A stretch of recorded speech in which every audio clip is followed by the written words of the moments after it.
내 기대도 깨져보고 믿음도 깨져보고 불편한 상황도 좀 여러 번 겪으면서 이러한 데이터들을 좀 습득을 했으면 좋겠어요. 저는 지금 아들을 하나 키우는 아빠인데요.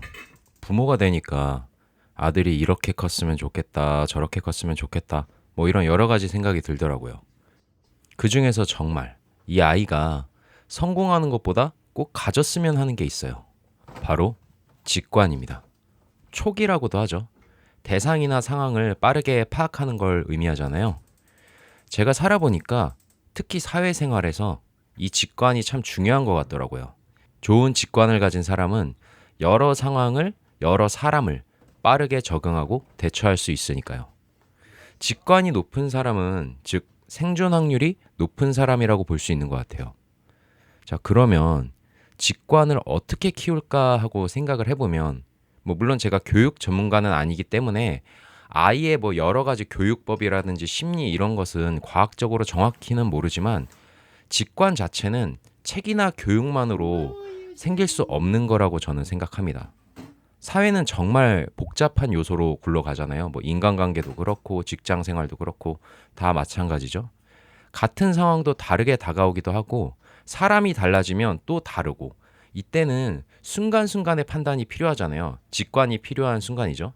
이런 것들은 책이나 영상, 어떤 가르침만으로는 배울 수 없는 거라고 저는 생각을 해요. 그리고 직관의 사전적 의미를 찾아보면 사고와 이성을 거치지 않는 본능적인 감각이라고 이야기를 하거든요. 그러니까 어떤 배워서 머리를 써서가 아니라 상황이 딱 주어졌을 때, 어떤 사람을 만났을 때 딱 그 순간 판단이 오고 느낌이 와야 되는 그런 감각이라고 할 수 있거든요. 그러면 이런 것들은 배우기보다 마치 AI가 다양한 데이터를 모아서 그런 인공지능을 구축하듯이 직접 경험을 해야, 내가 직접 그런 상황, 여러 가지 상황에 당면을 해봐야, 직면을 해봐야 얻을 수 있는 거라고 저는 생각을 합니다. 그러니까 즉 살면서 정말 다양한 경우의 수를 얻어야 되는 거죠. 전 그 중에서 가장 중요한 것이 불편한 경험이라고 생각해요. 사실 편한 경험은, 제가 이제 부모이기도 하지만 부모가 꽤 많이 만들어줄 수 있는 것 같아요. 하지만 불편한 경험은 부모가 인위적으로 만들어주기도 쉽지 않을 뿐더러 한계가 있거든요. 이런 것들은 사회에 나가서 아이가 다양한 상황과 다양한 사람들을 만나면서 얻을 수 있는 것들이라고 생각을 해요. 그리고 편한 경험만 쌓이면 올바른 직관이 어렵잖아요. 한쪽만 데이터가, 경우의 수가 쌓이니까요.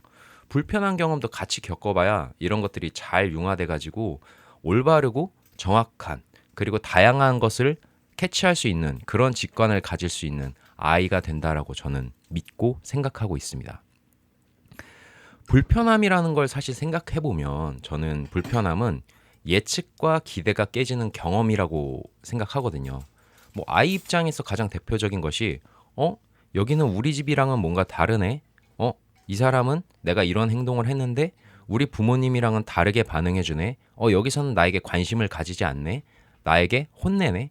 윽박지르네. 이런 내 예측과 기대와는 다른 여러 경험들이 저는 불편함이라고 생각을 합니다. 제가 특히 이 불편함 중에서 아이가 어떤 상황에 좀 처했으면, 어떤 상황을 많이 연습했으면 하냐라고 생각을 해본다면 사람에 대한 직관을 많이 얻었으면 좋겠고요. 그래서 불편한 어른들, 사람들을 많이 상대해봤으면 좋겠어요. 이걸 통해서 뭘 얻었으면 하냐면, 인간과의 강약, 저 사람의 기분을 캐치하는 거, 이런 호흡을 캐치하는 거, 그리고 각 관계에 따른 여러 대처, 그리고 여러 상황들을 좀 느끼고 배웠으면 좋겠어요. 그래서 지금 이제 제 아이가 어리잖아요. 그래서 다양한 어른들을 좀 만나서 적응을 했으면 좋겠어요. 사실 이제 아이가 지금은 어린이집을 다니거든요. 이제 향후에 유치원을 가든 학교를 가든 그 안에서 이제 여러 선생님들을 만나게 되잖아요. 그러면 선생님들 중에서는 다정한 선생님도 계시고 유쾌한 선생님도 계시지만, 아이 기준에는 무섭고 깐깐하고 단호한 선생님도 계실 거란 말이에요. 근데 이런 선생님들마저도 잘 만나고 본인이 거기서 잘 적응하고 어떻게 해야 내가 덜 혼나고 혹시 체벌이 있다면 덜 맞을 수 있을까, 이런 것들을 이렇게 연구하고 적응해 나가야 저는 이 직관을 올바르게 배울 수 있다라고 생각을 하거든요. 이 직관을 통해서 그래, 이런 사람들에게는 내가 어떻게 해야 이렇게 조금 더 유리하게 살아갈 수 있겠구나 이런 걸 배우는 거죠. 이제 제가 최근에 실제로 어린이집에 이제 상담을 갔어요. 그래가지고 이제 선생님들이랑 같이 제 아들에 대해서 막 생활이나 뭐 어떤 것들을 잘하고 어떤 것들을 좀 더 가르쳤으면 좋겠고 이런 것들을 이제 선생님이랑 주고받는데 선생님이 이제 말씀을 하시는 중간중간에 어, 우리 아이가 이러이러한 행동을 해서 제가 훈육을 했습니다. 이러이러한 행동을 해서 제가 이런 식으로 훈육을 했습니다. 내용을 들어보면 이 선생님은 꽤 단호하게 훈육을 하시는 것 같아요. 그리고 그것들을 제가 부모면 저한테 숨기실 수도 있지만 되게 당당하게 말씀을 하시더라고요. 그 말을 들었을 때 저는 감사한 생각이 일단 첫 번째로 들었고 두 번째로는 그렇구나. 크게 개의치 않는다는 생각도 들었어요. 왜냐하면 아까 말씀드렸듯이 저는 아이가 물론 지금 어리지만 아이에게 되게 항상 친절하고 항상 밝고 이런 선생님도 만났으면 좋겠지만 이렇게 아이의 실수나 잘못된 행동에 단호하게 그냥 단호한 선생님을 만나는 것도 좋은 경험이라고 생각을 하거든요. 그래서 그때 당시에는 너무 고생하십니다 하고 더 이상 거기다 대고 왈가왈부하진 않았어요. 그리고 이런 선생님들을 보면서 아이가 적응을 할 수가 있거든요. 사실 아까 직관이라는 거는 이성 전의 단계라고 했잖아요. 그러면 본능은 이미 작용을 하는 거고 어린 나이에도 본능은 이미 이렇게 활발하게 활동을 하고 있거든요. TV를 봐도 10개월만 돼도 자기보다 강한 사람, 약한 사람, 이 사람은 내가 조금 더 대들어도 되는 사람 이런 것들을 구분을 하더라고요. 그래가지고 저는 이런 어린이집에서 이런 선생님들과의 다양한 뭐 단호한 선생님, 친절한 선생님, 유쾌한 선생님, 조금은 깐깐한 선생님 다 이렇게 좀 경험을 해봤으면 좋겠다라는 마음이 들더라고요. 사실 이후에도 메인의 장은 또 학교인 것 같아요. 학교를 가서도 마찬가지라고 저는 생각을 하는데 거기서의 규칙, 학교에서의 규칙과 더 다양한 선생님들을 경험하고 저는 아이가 좀 적응했으면 좋겠어요. 그렇게 직관을 키워나갔으면 좋겠습니다. 저는 체벌을 동의하는 편은 아니에요. 근데 이것은 동의를 하지 않는다는 것은 제가 아이를 키우면서 체벌을 하지 않겠다. 이런 마음이지 사실 아이가 있는 학교에서 만약에 체벌을 한다면 그것을 막 무조건 반대하고 싶진 않아요. 그거에 대해서 나쁜 마음을 먹고 싶지도 않고요. 이 체벌이라는 것이 저는 개인적으로 선을 넘지 않는 범위 안에서는 뭐 이 선이라고 말씀드리면 이제 좀 개인마다 생각이 다르겠지만 대중적인 선은 다들 좀 공감하시는 그 수준이 있는 것 같아요. 뭐 일부 강경한 입장을 가진 분들처럼 뭐 완전 눈물 콧물 쏙 빠지게 아주 피멍이 들게 때려야 된다. 교육을 위해서. 이런 것까지는 저는 아니고요. 그냥 뭐 예를 들어서 뭐 지각을 해서 뭐 손바닥을 좀 맞는다든지 뭐 좀 이렇게 막 교칙을 어겨가지고 뭐 엉덩이를 좀 맞는다든지 이 정도는 그냥 뭐 학교에서 그게 규칙이라면 아이가 그 규칙에 따라서 좀 적응할 줄도 알고 그래야 되지 않을까라고 그냥 생각을 합니다. 이 모든 것들이 그 상황을 대처하는 법을 알려주고 그러면 내가 이제 안 맞기 위해서는 어떻게 해야 될까? 이렇게 하니까 안 맞네? 사실 체벌 이꼬르 내 아이가 학교 가서 무조건 맞는다도 아니잖아요. 그 맞을 짓을 안 하면 안 맞기 때문에 그냥 그러한 것들에 대한 대처법을 좀 익혔으면 좋겠어요. 우리 아빠가 안 때리는데 나를 때려? 어떡하지? 잘못됐어. 이게 아니라 집에서 아빠는 나를 안 때리지만 밖에서는 나를 잘못하면 아빠보다 더 혼내기도 하고 이거는 아빠가 뭐라 안 하는데 여기서는 하면 안 되는 행동이구나. 이렇게 장소에 따라서 그리고 또 이 선생님은 이렇게 하니까 때리는데 이 선생님은 안 그러네. 이 선생님은 이런 행동까지는 용인해 주는데 이 선생님은 아니네. 이런 다양한 처세술을 좀 피부로 본인이 좀 느껴봤으면 좋겠어요. 제가 살아보니까 느끼는 게 분명 힘싸움을 해야 되는 순간도 오고 으름장을 놔야 되는 순간도 좀 오는 것 같아요.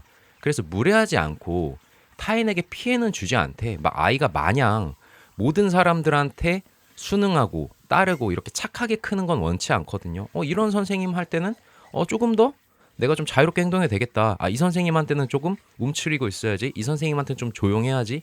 이 선생님은 좀 편하게 해도 되겠다. 이런 그냥 선들을 다 느껴봤으면 좋겠어요. 그냥 그렇게 해서 여러 데이터와 경험을 통해서 좀 직관을 키웠으면 좋겠습니다. 그 체벌 얘기 나와서 그러는데 사실 그 체벌을 제가 동의하지 않는 이유는 뭐 체벌에 대해서 나중에 기회가 되면 말하겠지만 저도 학교 다닐 때 심하게 체벌을 당해본 적이 있거든요. 뭐 예를 들어서 이제 점심시간에 잠깐 아이스크림 먹고 싶어서 그것도 점심 수업 시간도 아니고 점심시간에 잠깐 나갔다가 그 아이스크림 사러 들어오는 길에 학생 주임한테 걸렸는데 그때 뺨을 풀스윙으로 2대를 맞고 제가 그때 아이스크림을 쓰레기통에 버렸거든요. 그거 들켜가지고. 근데 그 쓰레기통에서 아이스크림을 꺼내와서 입에 물고 1시간 동안 운동장 중간에서 땡볕에서 손 들고 있었던 적이 있는데 이런 체벌은 전 선을 좀 넘었다고 생각을 해요. 이거는 이제 교육과는 좀 무관한 것 같아요. 이걸 통해서 뭐 반성이 된 것 같지는 않고요. 그냥 트라우마만 남았죠. 트라우마만. 이 정도를 안 해도 충분히 사람들은 반성할 수 있다 생각하고 배울 수 있다고 생각하기 때문에 이런 것들이 이제 저는 선을 넘은 체벌이라고 생각합니다. 자, 다시 돌아와서 그렇다고 해서 제가 뭐 아이가 마냥 불편하게 컸으면 좋겠다. 뭐 이런 생각까지 또 하는 건 아니에요. 당연히 평화롭고 안정적인 환경이 기본적으로 제공이 되게 돼야 하지만 그렇게 제가 해주려고 노력을 하고 하지만 그러면서도 꼭 불편한 경험들을 좀 섞어가면서 했으면 좋겠다. 이 정도 마음인 것 같습니다. 그렇게 어릴 때 자기가 당연하다고 생각했던 것들, 자기가 믿은 것들, 자기가 기대했던 것들이 깨지고 그것이 수정해보고 이렇게 해야지 이게 나이가 들고 나서 기대가 깨지고 믿음이 깨져서 그 행동을 수정하고 배우기가 저는 쉽지 않더라고요. 제가 나이를 이제 30대 후반이 됐지만 저조차도 이제 행동을 교정하는 것들이 좀 쉽지가 않은 것 같아요. 근데 저는 이게 뭐 사람이 나이가 들면 뭐 꽉 막혔다, 무능하다 이렇게 생각하진 않고요. 나이가 들수록 사실 2가지가 좀 바뀌는 것 같아요. 첫 번째는 일단 에너지가 좀 많이 모질러요. 왜냐하면 이제는 학생 때는 그냥 내가 잘 살고 내가 공부하고 내가 친구 만나고 이렇게 살면 되지만 이제 나이가 들면서는 또 여러 가지 책임에 노출이 되잖아요. 내가 국민으로서의 책임, 자녀로서도 이제 부모님도 신경 써야 되지, 뭐 결혼을 했다면 가정도 신경 써야 되지. 이렇게 나이가 들면 또 직장도 다니면서 막 여러 돈, 경제적 막 이런 것들을 다 신경 쓰면서 살다 보면 내 자신에 대해서 깊이 생각하고 고찰해가지고 이걸 교정해 나가는 그런 시행착오를 할 에너지가 좀 많이 부족해지는 것 같아요. 그리고 2번째가 이제 여러 번 내가 그 행동을 하고 긍정적인 효과를 보거나 안정적인 느낌을 받았기 때문에 그 행동이 고착화가 된 거거든요. 자아가 이제 공고하게 된 거거든요. 이렇게 10년, 20년을 살아왔는데 거기서 또 갑자기 고치기는 쉽지 않은 것 같아요. 그래서 저는 가급적이면 조금이라도 어릴 때, 특히나 이제 많이 어릴 때 이제 다양한 어른들, 다양한 상황들을 만나면서 내 기대도 깨져보고 믿음도 깨져보고 불편한 상황도 좀 여러 번 겪으면서 이러한 데이터들을 좀 습득을 했으면 좋겠어요. 그런 걸 통해서 이제 조금 더 정확하고 올바른 상황 판단이 가능한 그런 직관이 생긴다고 저는 생각을 합니다. 우리가 유튜브에서 보는 이런 처세술 영상들 되게 많이 나오잖아요. 뭐 이런 친구 만날 땐 이렇게 하세요. 이런 직장 상사 만나면 이렇게 하세요. 뭐 이런 어른을 만나면 이렇게 하세요. 이런 사람은 멀리 하세요. 사실 이런 영상들을 저는 다 동의하는 편이지만 만능은 절대 아니라고 생각하거든요. 이 모든 영상을 내가 보고 그렇구나 해서 모든 상황에 써먹을 수가 없어요. 처세라는 건 사실 적절한 기회가 올 때 적절한 방법을 써야 되는 거지. 상황마다 다르고 또 똑같은 상황이어도 사람마다 다르거든요. 그러면은 여기서 내가 아무리 머리로 안다고 해서 이거를 일관되게 쓸 수가 없어요. 그리고 이론 자체는 저는 실전 연습이 받쳐줘야 사용 가능하다고 생각해요. 내가 사회에서 빌런을 만나면 이렇게 해야지라고 백날 마음 먹어봤자 실제로 그것들을 여러 번 시도하고 겪어보지 않으면 그거를 능숙하게 해낼 수가 없거든요. AI마저도 사실 AI한테 다 맡기면 된다가 아니라 AI한테 맡길 일을 나도 직접 할 수 있어야 저는 AI를 더 잘 쓸 수 있다라고 믿거든요. 이것처럼 그냥 이론에 그치지 말고 저는 제 아들이 그래서 이 이론도 습득을 하겠지만 아까 말씀드렸듯이 피부로 정말 많은 경험을 했으면 좋겠어요. 그 중에서도 편한 경험은 제가 부모로서 좀 최대한 그 환경을 구축하려고 노력할 테니 제가 한계가 있는, 제가 해주기 어려운 그런 불편함이나 다양한 사람과 상황을 만나면서 겪는 그런 경험을 키워갔으면 좋겠습니다. 그래야 이제 이성보다도 더 앞서 우리가 소위 본능이라고도 하고 촉이라고도 할 수 있는 그런, 우리가 어떨 때 그러잖아요. 나는 내 직관을 믿고 간다. 그 정말 믿을 수 있는 그 직관을 좀 키워나갔으면 좋겠습니다. 그리고 제가 이제 아들을 키우면서 저도 이제 부모님의 아들이잖아요. 이제 크면서 제가 느꼈던 것은 제가 독립 영상에서도 느꼈지만 분명히 크면 클수록 부모의 영향은 어릴 때는 되게 크지만 커서는 되게 희미해지는 것 같아요. 지금 저를 예로 들면 저는 더 이상 부모님이 어떠한 말을 한다고 해서 그렇게 영향받는 존재는 아닌 것 같아요. 거기를 통해서 막 배우고 교정해야지. 이렇게까지는 쉽게 생각이 못 미치는 것 같아요. 왜냐면 저는 이제 독립을 했고 저만의 가치관과 행동을 통해서 살아가니까요. 지금이야 제가 어릴 때 아들한테 그리고 아들이 조금 더 클 때까지는 다양한 것을 가르치고 훈육하고 그렇게 키워나가겠지만 분명히 사춘기 정도만 와도 아니 한 초등학교 고학년 정도만 돼도 제가 그것들이 점점 안 통할 거다. 나를 통해서 배워가는 것은 이제 점점 적어질 거다라는 걸 느끼거든요. 그래서 저는 이제 나중에 가면 내가 어떻게 해야지라고 생각을 하냐면 가르치고 말을 하는 것보다는 행동으로 보여줘야 된다라고 그냥 생각을 해요. 그래서 그냥 말없이 내가 아이에게 긍정적인 행동을 내가 먼저 몸소 실천하면 아이가 그냥 거기서 영감을 얻지 않을까. 그때부터는 직접적인 말로 배우는 것보다는 세상을 관찰하면서 영감을 얻는 존재가 되지 않을까라고 생각을 하고요. 그리고 이제 아이가 어느 정도 이제 자아가 생겨서 사회에서 불편함이나 어려움을 겪고 이렇게 지쳐 있을 때 그냥 나의 역할은 그렇게 지친 자녀가 그냥 집에 왔을 때 이렇게 좀 회복을 시켜줄 수 있는 복돋아줄 수 있는 그런 베이스 캠프가 그냥 되어야겠다. 내가 할 수 있는 거는 딱 그 정도이지 않을까라는 생각도 들어요. 그래서 그냥 제 품에 있을 때 제가 케어할 수 있을 때 아이가 세상을 살아갈 수 있는 많은 직관들을 정확한 직관들을 좀 배워나갔으면 좋겠다. 이렇게 생각을 합니다. 근데 이런 영상을 만들면서 제가 또 하나 말씀드리고 싶은 것은 부모가 그렇다고 해서 자녀를 억지로 불편으로 내몰라 이런 말도 아니고요. 그렇게 불편을 만들어주는 게 생각보다 쉽지가 않아요. 저는 특히나 어린 아이를 지금 키우고 있기 때문에 아이를 불편하게 만든다는 게 얼마나 부모에게 마음으로 힘든지 그거를 지켜보는 게 얼마나 어려운지 알거든요. 너무 피부로 그거는 잘 알고 있어요. 그래가지고 이런 제 말이 쉽지 않을 거라는 것도 알고 있고요. 그리고 내가 자녀를 생각보다 조금 더 과잉 보호하는 것 같아. 내가 조금 아이가 불편해하는 걸 못 견디는 것 같아. 이런 부모님들도 잘못됐다라고 절대 생각하지 않고 그렇게 하고 싶지도 않아요. 그거는 머리로 내가 아무리 옳은 길을 만나도 육아는 내가 수용 가능한 수준에서 육아를 해야지 안 그러면은 부모 멘탈이 다 나가거든요.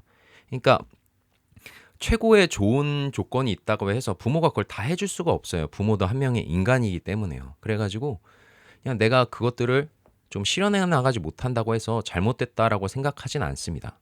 그리고 저는 교육이라는 게 꼭 콩 심은 데 콩 나고 팥 심은 데 팥 난다고 생각하지 않아요. 똑같은 교육을 해도 아이마다 다른 결과를 만들어내는 것이 부지기수잖아요. 그리고 또 이런 복잡한 세상에 어떤 하나의 교육 방법으로 어떤 하나의 철학, 어떤 하나의 가치관, 이런 어떤 하나의 이론들이 무조건 먹힐 수 있는, 무조건 잘 되고 잘 살아가는 이런 획일화된 방법은 존재하지 않는 것 같아요. 그냥 저도 한 명의 인간이기 때문에 제가 살아보고 이렇게 하는 게 좋은 것 같은데라고 하는 그런 믿음이 섞인 그런 가치관으로 아이가 이런 것들을 좀 탑재했으면 좋겠다라고 생각할 뿐이거든요. 그래서 저도 저의 한계를 좀 명확히 알고 앞으로도 계속 공부하고 저도 삶을 살아가면서 느낀 것들을 통해서 지금 말씀드리는 것들도 언젠가 수정이 될 수 있을 거라고 생각을 해요. 아무리 직관이 중요하다 하지만 이거보다 더 우선돼야 될 게 있겠네 라고 느낄 수도 있을 것 같습니다. 그렇기 때문에 그냥 이 영상을 보면서 내가 이게 잘못했다, 이게 뭐가 문제가 있다 이렇게 생각하시기보다는 그냥 깨달음에는 이런 생각으로 아이를 키우려고 하는구나, 그렇구나 하고 그냥 참고 정도만 해주시면 좋을 것 같아요. 이제 오늘의 말씀드릴 것을 다시 정리를 하면 저는 아이가 조금 직관을 가진 어른이 됐으면 좋겠다라고 생각을 해요. 그래가지고 어릴 때 이런 행동 교정이 쉽게 될 때 그냥 여러 불편한 상황이나 어른들을 만나면서 그런 것들에 대한 데이터를 이렇게 습득을 해서 편한 상황과 불편한 상황이 잘 조화된 그 데이터를 통해서 올바른 행동, 자신의 생존 확률을 높일 수 있는 행동을 빠르게 판단할 수 있는 그런 직관을 키웠으면 좋겠다라고 생각을 합니다. 하지만 모든 교육, 모든 사회에 살아가는 방법들은 획일화된 것이 없기 때문에 그냥 참고만 해주셨으면 좋겠다. 이렇게 정리할 수 있겠습니다.